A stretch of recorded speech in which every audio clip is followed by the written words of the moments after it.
This media was gratuitously produced by Clear Contributions Audio Video.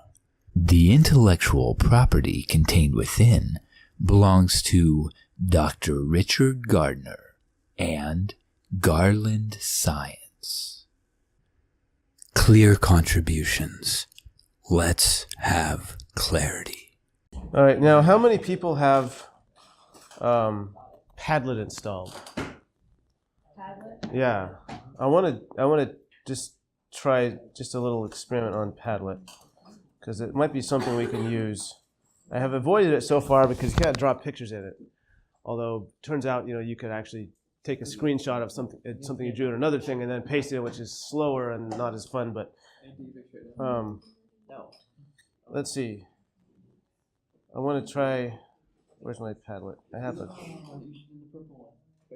Is this Padlet? Nope, it's not Padlet. Look at me. Alright, here's a Padlet. Now, is there a way I can? Does anyone know how I can set up a thing where people can like?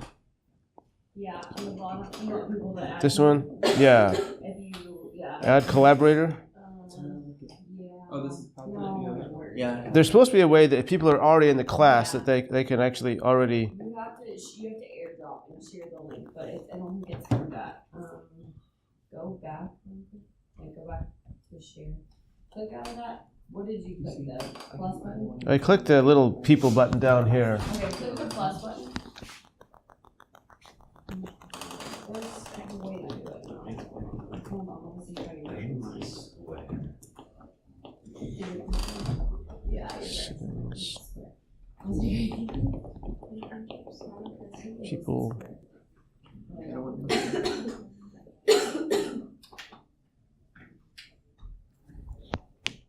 Sharing.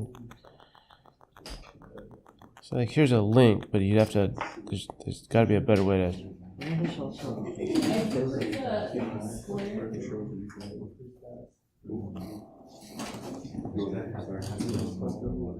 Say that again. Can read, can write, can administer. Yeah, if you click the square. This one? This one? Then you can just click cell biology and it's going to share it all with all of us. That's cool. If they have it. It did it automatically. Oh, it says failed. Well, it did not If you fail. don't have that's All right. Did anyone get something where we were able to like write a little thing and post it up here? Should we get it? I don't know. I'm sending sent. Oh, there you go. Every time I'm trying to finish it, it keeps sending All right. Now I can't see what your screen looks like. Do you have a thing where you can like put a little? Is there a little window where you can write something? Yeah. All right. If you hit the plus button.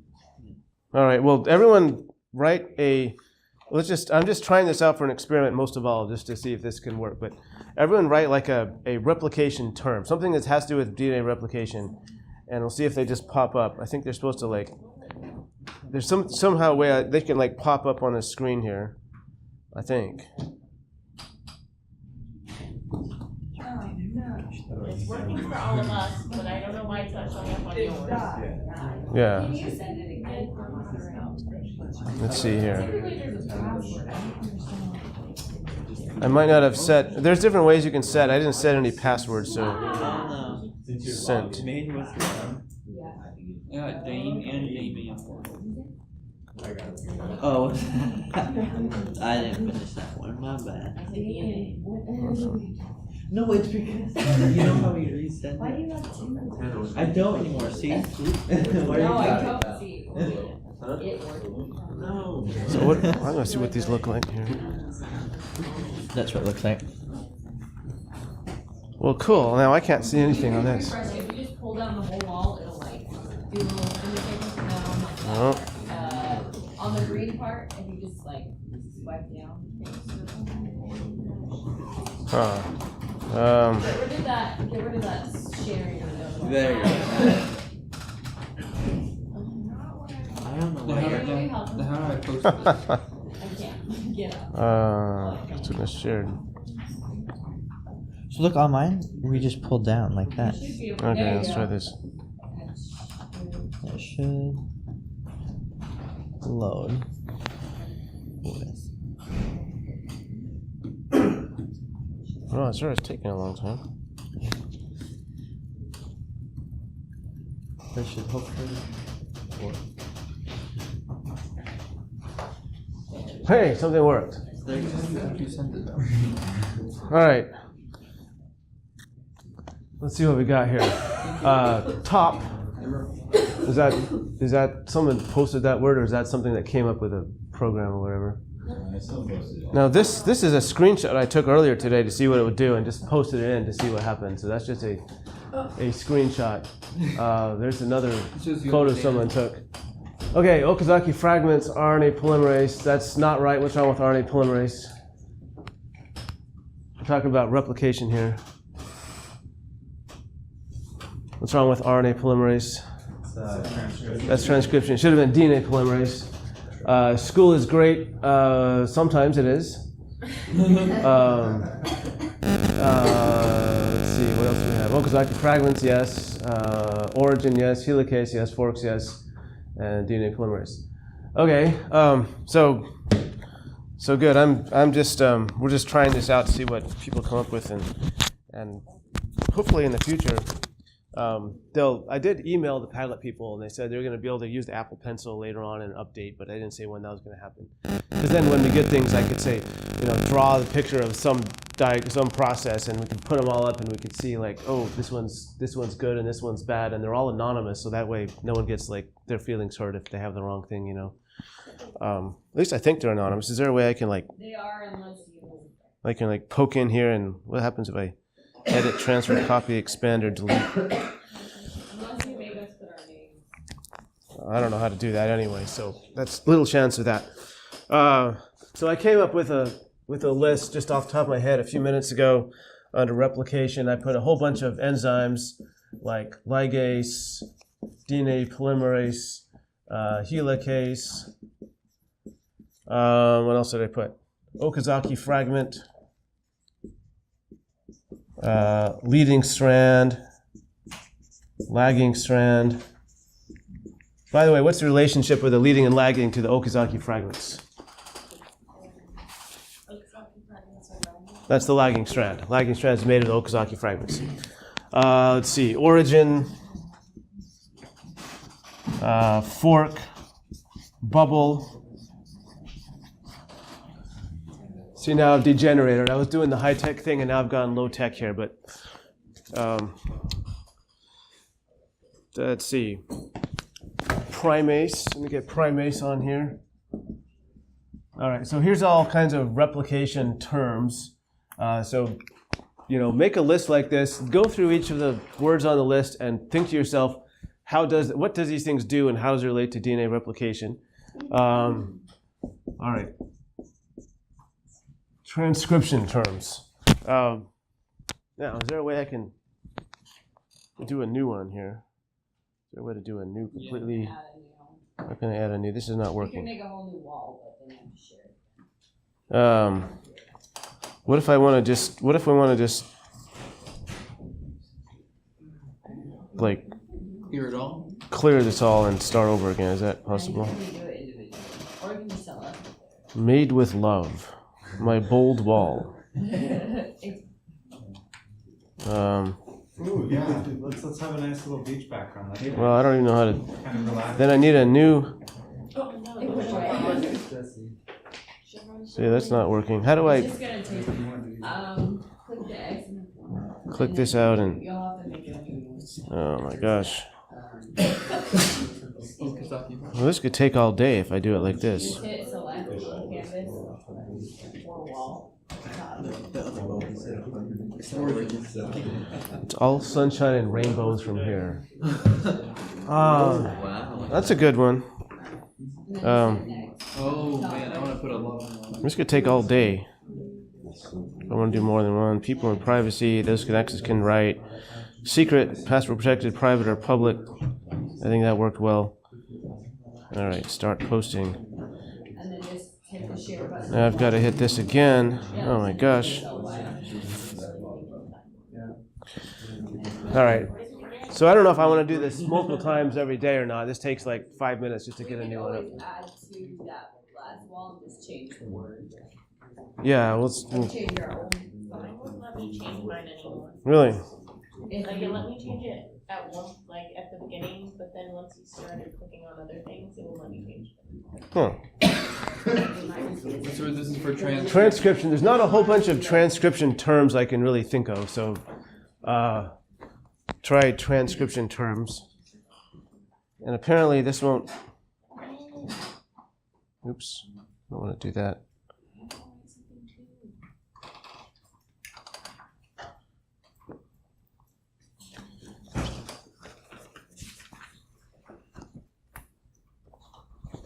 Let's see if it compares to mine.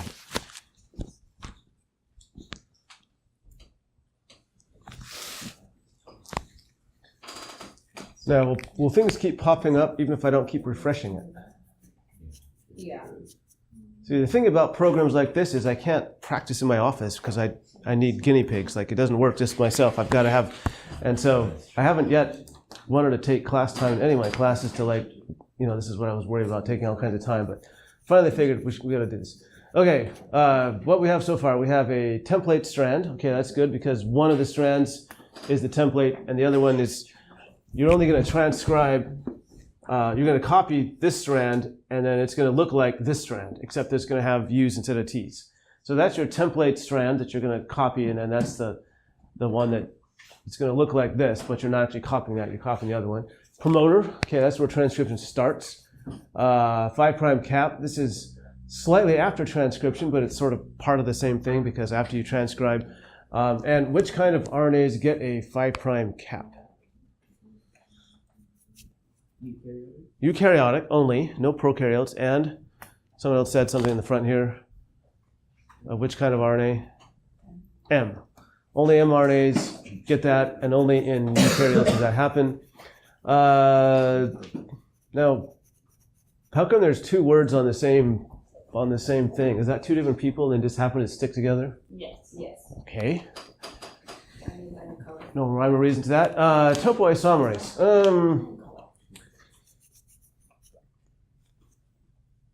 I would put this more in a replication idea because this is the one that's preventing it from getting too tightly wound up on the other end as you unwind in replication.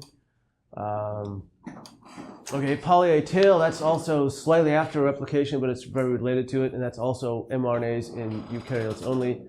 Enhancer, okay, enhancer, very much like a promoter, but it's not next to where you're starting transcription. It's somewhere else on the DNA, but something binds to it to activate transcription. Hairpin.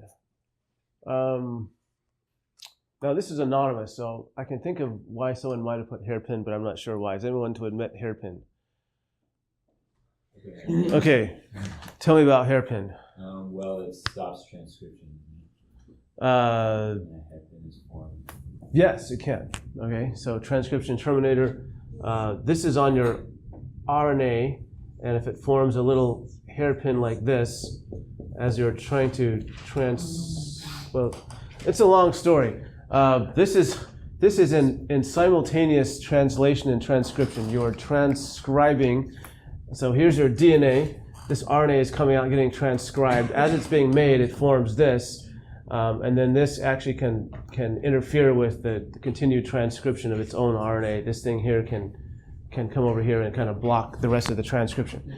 We haven't talked about that yet, and I don't know if we're ever going to get to it in this class. And 5 to 3, yes, 5' to 3'. So those are all great transcription terms. One at the bottom that says transcription. If you like scroll. Oh, see, there's bugs everywhere here. Oh, I've got to do this too. Okay, spliceosome.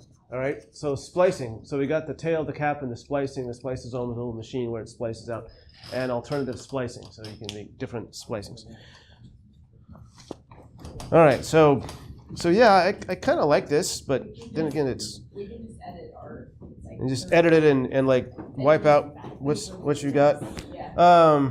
The other thing I put under transcription was some other types of things. I put just general transcription factors, and these could include more specific things like transcription factor 2D, for example, which includes, anyone remember the name of the part of TF2D that actually binds to the TATA?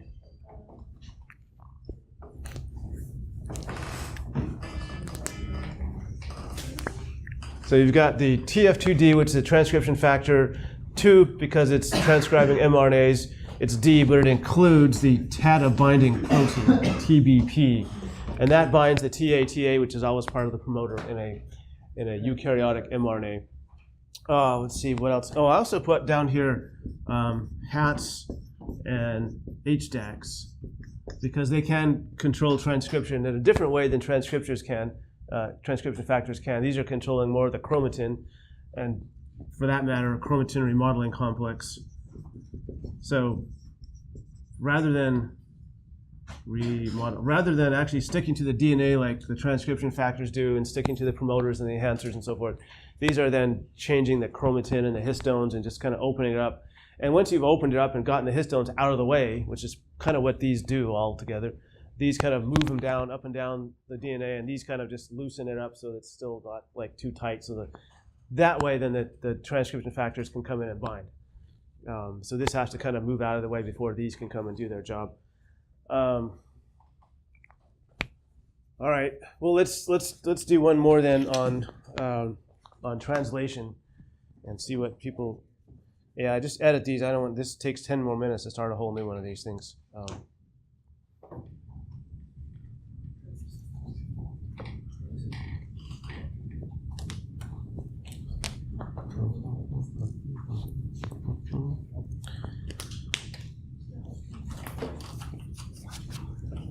While you're doing this, has anyone got Socrative installed? Yeah, I do. Because I've done a couple of little quizzes in another class with Socrative, not point quizzes, just like for fun quizzes. And I haven't done any here yet because, anyway, we just haven't had time. But basically, it's a little quiz, and you go on there and you just take a multiple choice quiz, and we just see like, and I can make it anonymous again, so it'll say, question 1 and how many people got it right. Usually like multiple choices or true false or something like that. All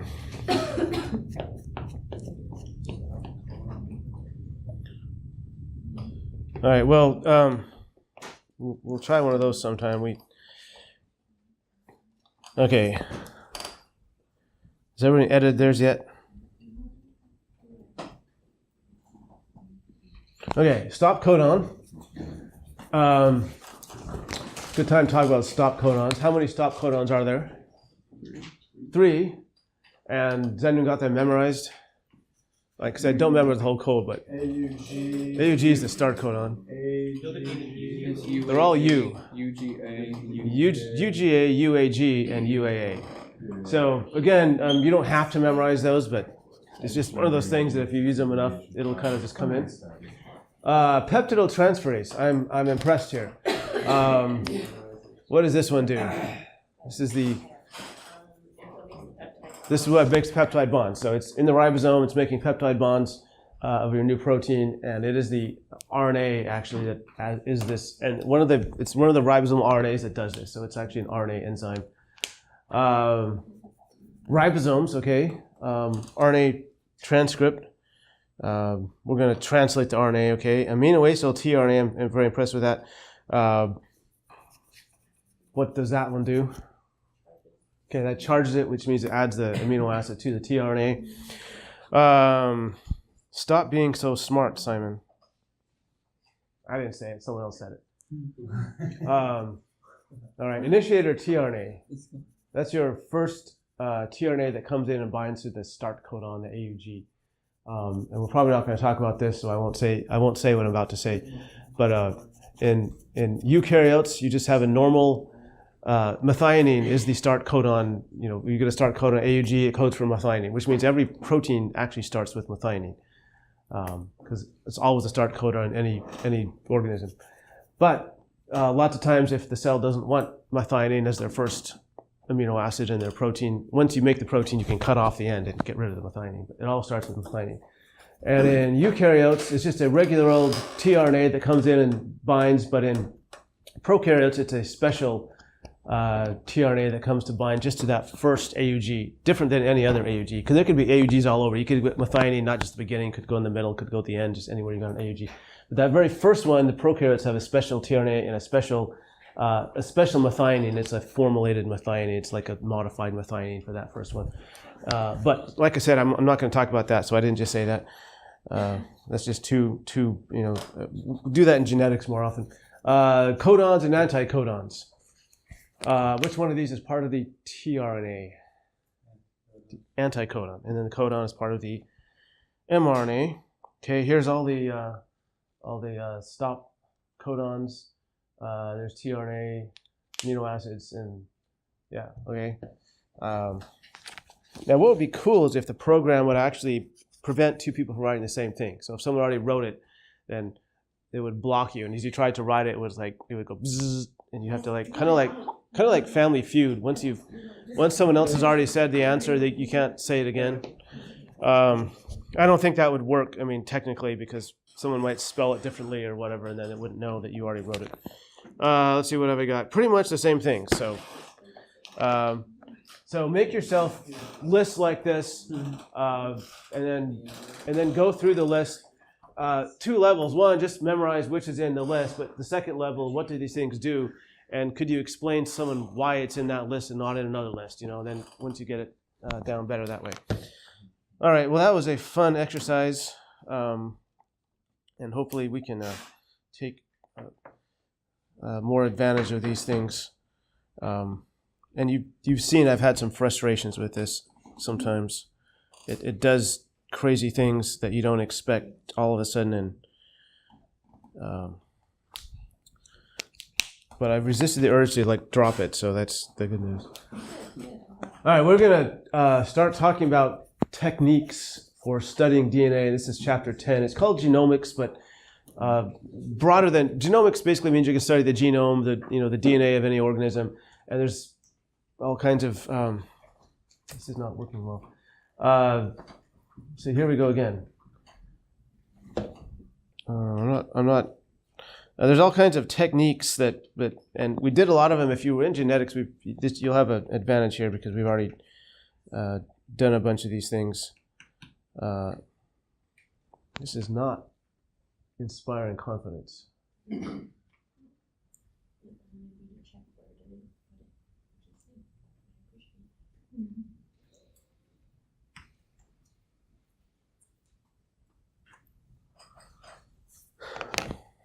Here I was just saying that I'd resisted the urge to drop this thing, and now I'm getting tempted.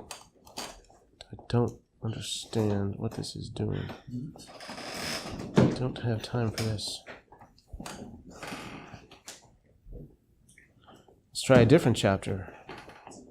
Okay, this chapter works. But that's not the right chapter anymore. Oh, now it just basically took everything away. Right before class, I looked at this and all the slides are there, and now there's nothing here. That is just really, really irritating. Let's try the previous chapter's worth.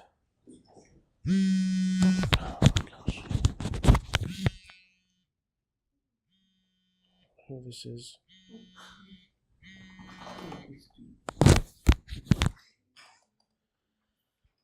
Let's try the 3rd edition. It's about the same thing, so let's see if this one works.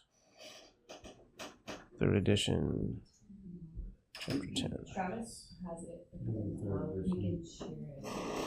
That's third edition as well. It's working as that. There we go. All right, it's about the same thing. So there's just a bunch of things in here, and one thing that people sometimes do for whatever reason is we've talked about sort of replication, translation, transcription. I should be more This is transcription, because it looks like translation. Terms, and then now we've got like techniques, and people sometimes mix them up, and I'll say like, what's a transcription term, and they'll say like restriction enzymes or something. This is like a technique people use. There's difference between what the cell does and what people do. These are all things that people do in laboratories. All right, how many people are familiar with restriction enzymes, aka endonucleases? And if you've had biochemistry or genetics, you've done this before. Two words for the same thing. Endonuclease, we've already talked about endonucleases. Nucleases, again, chew up DNA. Endos coming in from the middle somewhere and cutting them in half and not from the ends. Exos come from the ends, endos cut in the middle, and these are cutting in the middle. The other word for them is restriction enzymes, and you'll hear both of these all the time, both terms. So you got to know both terms, because otherwise half the time when someone discusses one of these, they'll use the term you don't know. And they cut at defined sequences. So, and I don't know why it's like tried to put my title over top of these, but here's 5 of them. Most common one you'll hear is called EcoR1. This is it right here in the middle. It cuts at this sequence. It looks for GAA-TTC, and it cuts like this. It cuts this strand here, and then it cuts this strand here. And it leaves ends that are kind of overlapping ends like this. But some of them cut straight down the middle, like ALE1, straight down the middle, and it leaves ends like these. But either way, each enzyme looks for a different sequence, and it finds that sequence, and that's where it cuts. And it always cuts in like exactly the same way, either straight down the middle or like this. And some of them actually cut, instead of like left to right, will cut right to left down the middle. The enzymes are natural in bacteria.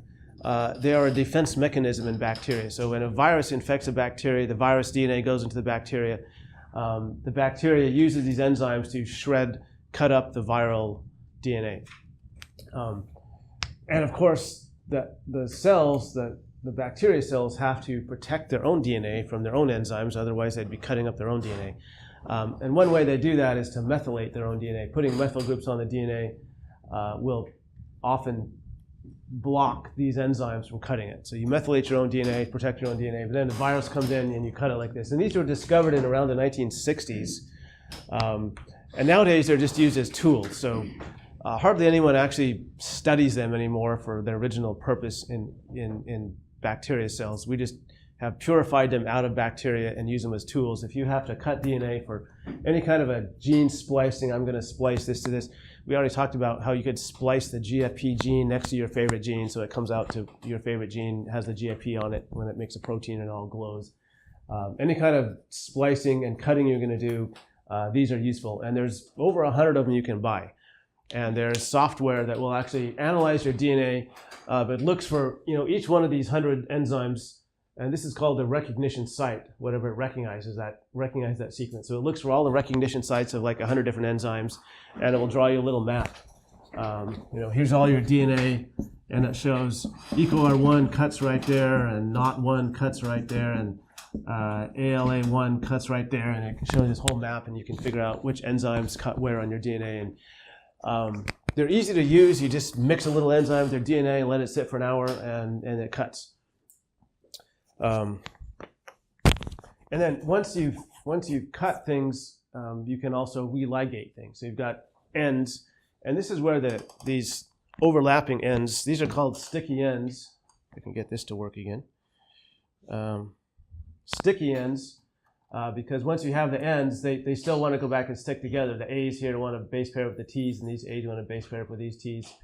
So they will stick together. If you have two different DNAs you've cut with the same enzyme, they'll have similar ends, because that same enzyme always cuts in the same sequence, and it will give you the same kind of ends. And those ends, if they're overlapping like these sticky ends will want to it's easy for them to come together and base pair up.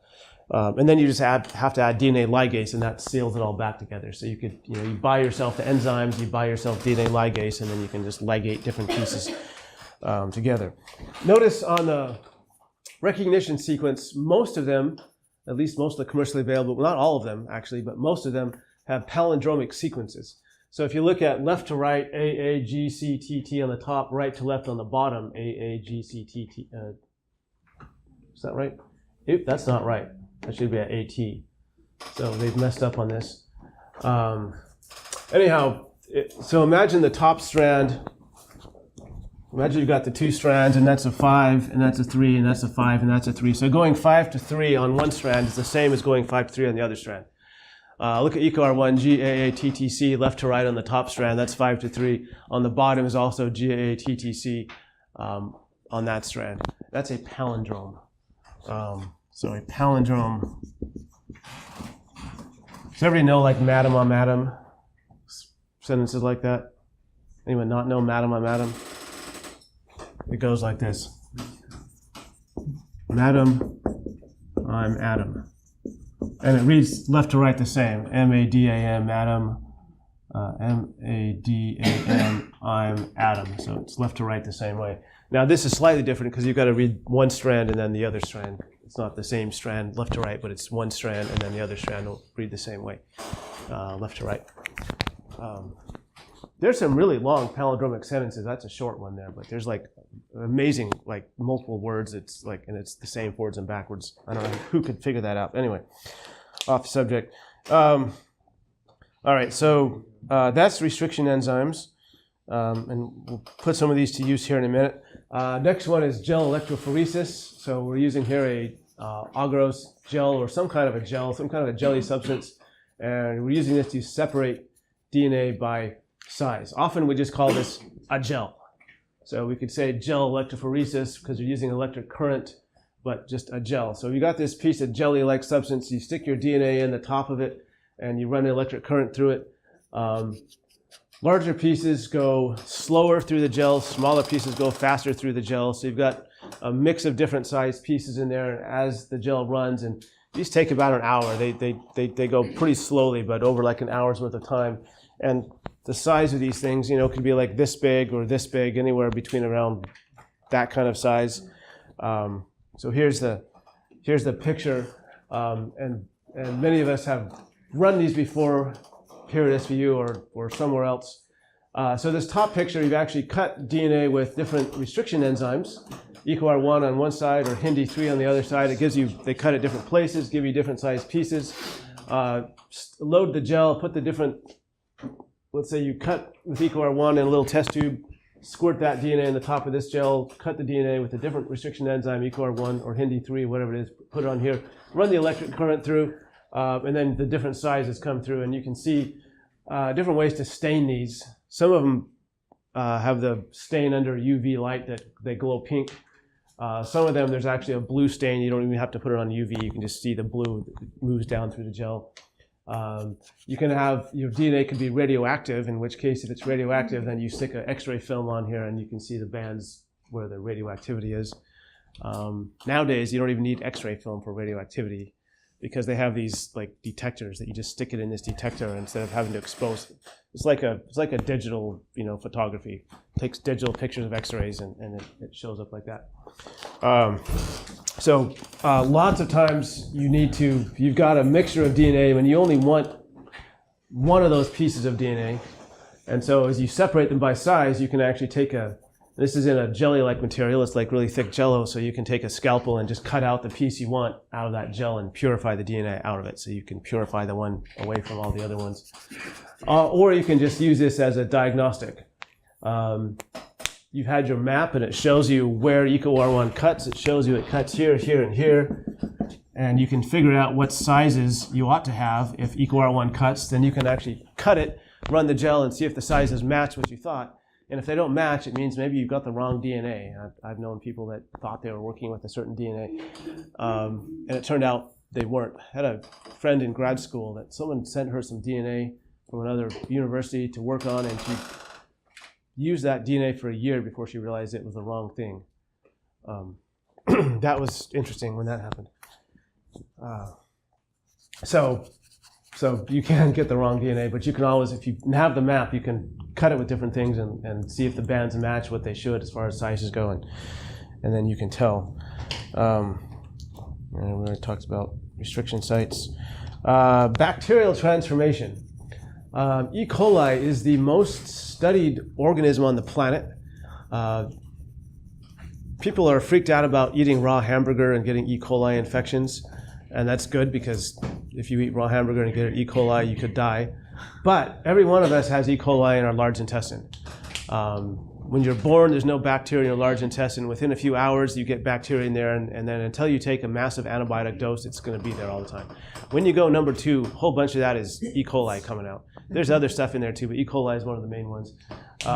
And so not all strains of E. coli obviously are the kind that kill you. So we all have it. We're all infected with it. It's just that you don't want to get those certain strains that can kill people.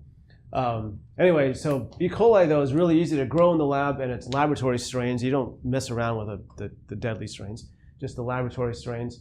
And you use E. coli itself as a tool. It's not only well studied, but it's easy to work with. You can put bacteria, you can put DNA into your bacteria cell, and that's called transformation. And then whenever your cell divides, it copies all the DNA, including what you just put in there, so it automatically copies your DNA for you. And it grows really fast. You can get these things to divide every 20 minutes. So if you have one cell only, and it divides in 20 minutes, then you've got 2. After 40 minutes, you've got 4, and after an hour, you've got 8. After 2 hours, you've got 16, 32, 64. By overnight, you've got millions. So you've got millions and millions of copies. So whatever DNA you had, the bacteria copy it for you.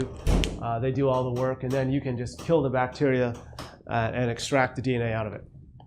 So it gives you a way to copy your bacteria. And generally, when people transform bacteria, they put into it a plasmid DNA. This is not plasma like a TV. It's plasmid. And a plasmid is a circular piece of DNA like the one here. This is an electron microscope picture of a plasmid. It's a short circular piece of DNA. Now, the bacterial chromosomes are also circular. When I say circular, it doesn't have to be like a circle, but it doesn't have ends. Notice how there's no ends to it. The chromosome is much larger than the plasmid. Plasmid is usually a relatively smaller piece of DNA, and it's optional. So a bacteria might not have a plasmid, or it might have a plasmid. It's kind of optional for the bacteria. But they're found naturally in bacteria, and they provide a really nice way to work with the DNA.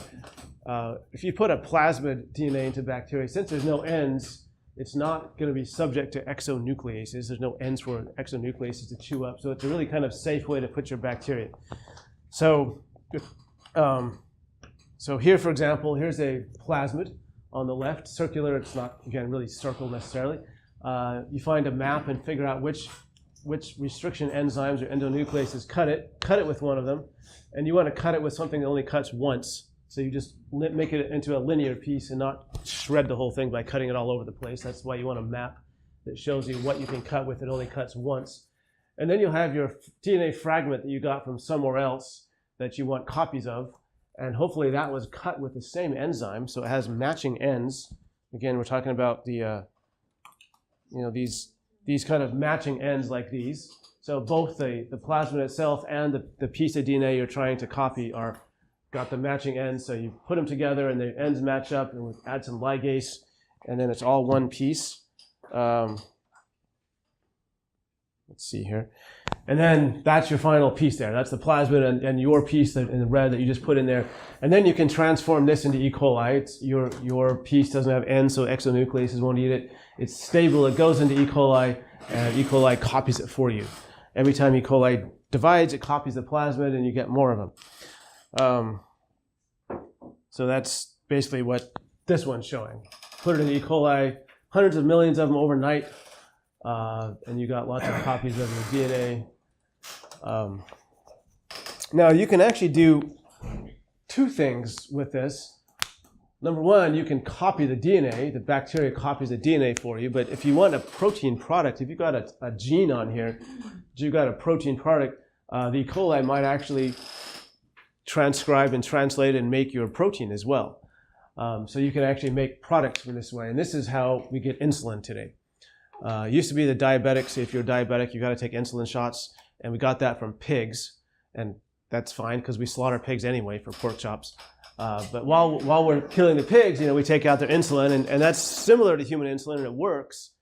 But nowadays, we've taken the insulin gene, put it into E. coli, grow E. coli in a test tube or in a flask like this, and then that gene gets transcribed, translated, makes the insulin, which is a protein. Then you just purify the protein out. It secretes it right into the media, so then you just purify the protein out. You don't have to use pig anymore, and it's actually human insulin because it came from the human gene. And this actually brings up something I should have mentioned the other day, or maybe I did mention the other day. We talked about the genetic code.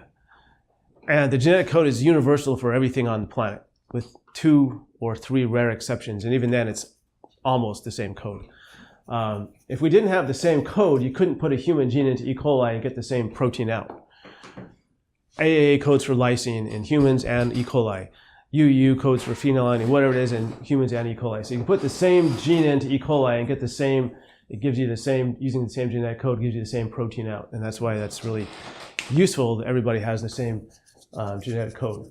This is why you can take GFP that glows green and it comes from jellyfish, and you can put the GFP in any other organism, it still glows green because it gives you the same protein. Now, there's one little fly in the ointment here, and that is that humans have what in their genes?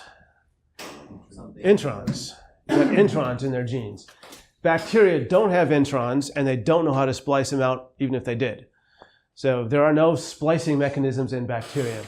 So you cannot just put the genes straight in like this because the introns won't get spliced out and it won't make the right product.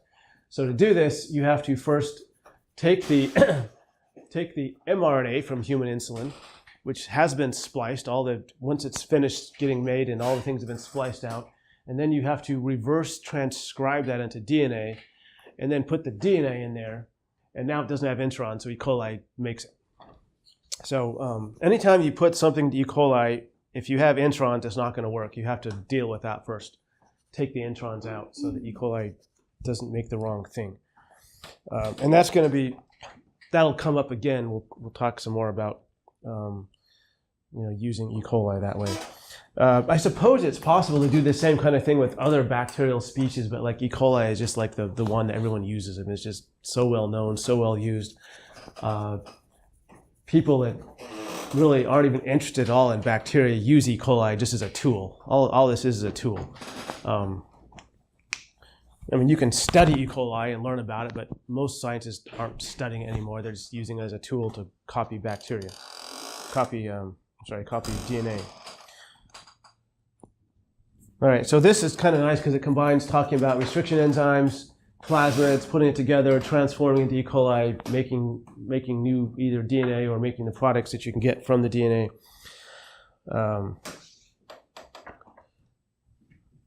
Now this one is a blot, and this is basically a second step, optional second step after you've run a gel. So say you run a DNA gel, you might just be done at that point, but you might go the next step and make a blot out of it.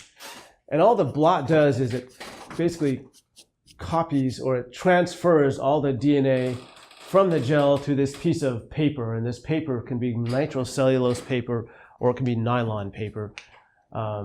It's a special paper basically it's positively charged, so DNA will stick to it, or RNA will stick to it, or you can even do protein gels as well. I think one of the homework questions we had before is about protein gels. You can run protein on gels, and it's not the same type, it's not the same gel, it's a similar idea though. So agarose, they keep putting agarose here. Agarose is it's a polysaccharide, it's a sugar, it's a carbohydrate. Comes out of seaweed, it's edible. I mean you could eat it because it's seaweed based. And that's kind of the stuff you make this jelly material out of to run DNA in the gels. Protein gels are typically run on a different substance called polyacrylamide, which is a neurotoxin, so you wouldn't want to eat that. But it's the same idea. You can put proteins in gels and run electric current through, and the bigger proteins go slower and the smaller ones go faster. It's always the same. The smaller things will go faster through any kind of gel, and the bigger ones go slower. And you can also blot protein gels as well. So here we're blotting it, basically putting this paper on top of the gel, and then the DNA is transferred onto the paper, and that just makes it easier to work with than if it was inside of this gel. And what we can do with it once it gets onto the paper is probe it, and a probe is going to be in this case, it's a piece of DNA that will find its matching partner. So let me draw a picture here. And why would we want to do this? So let's say we have a gel. Here's our gel. And here's the little hole in the gel. We put a mixture of different sized pieces of DNA, big ones and small ones, run the electric current through, and they'll separate by size. So the biggest ones up here and the smallest ones down here. And now we want to detect if this is the right piece that we're looking for. And to do that, we have a probe, which is the same sequence. So here's the probe, and it matches the sequence. So if this is A, T, C, G, this one will match complementary T, A, G, C, for example. Probe is usually longer than 4 bases. It could be 20 bases or 200 bases, somewhere more than 20. So it's usually at least 20 bases. And the probe, once we run the gel, now we're going to have, this DNA is double-stranded DNA. It's got the 2 strands. The probe can't stick because these are already 2 strands together, but we can treat the gel with some substance that separates the 2 strands. But it leaves them right where they are in the gel. So usually an alkali or something basic will actually separate the strands. So again, you can denature DNA by separating the strands. You can heat it up to boiling, but you can add like an alkali, and that will separate the 2 strands as well. So we're going to treat this with the alkali and separate these 2 strands. So now we have, each of these is actually a double strand, but we've separated the 2 strands, but they're right in the same place. They haven't moved any. The probe we could put on here, and the probe has some kind of we'll put a little star. It's labeled somehow. There's something about it that you can see. It's got either a color attached to it, or it's radioactive, something that you can tell where it is. You could theoretically just put the probe into the gel, and the probe could find its matching DNA, and it will find the DNA sequence that matches. It will stick to it, and it kind of light up your DNA and show you that's where it is. And in reality, it's hard to actually probe a gel. It's just technically not very feasible. And so all we're going to do is take this gel, put the piece of paper on top, and transfer all the DNA to the paper without moving it up or down. It just goes straight onto the paper. So the paper matches exactly the gel. The bigger pieces and the smaller pieces are exactly in the same place. And all the pieces just transfer straight up. So in this one, what we do is put the piece of paper on top of the gel, here's the alkali solution that's going to separate the 2 strands, and let it soak up through the gel. The towels on the top absorb it, and the liquid just soaks up right through the gel, onto the paper, right through the paper, and the DNA just goes right through the gel up to the paper and sticks to the paper, and then the liquid goes into the towel. So that just sort of absorbs it all up, and the DNA moves from the gel to the blot, to that paper, in exactly the same place it was. And now it's easy to probe. So we just simply take, now this is a blot, just a piece of paper with the same DNA in the same place. The 2 strands have been separated.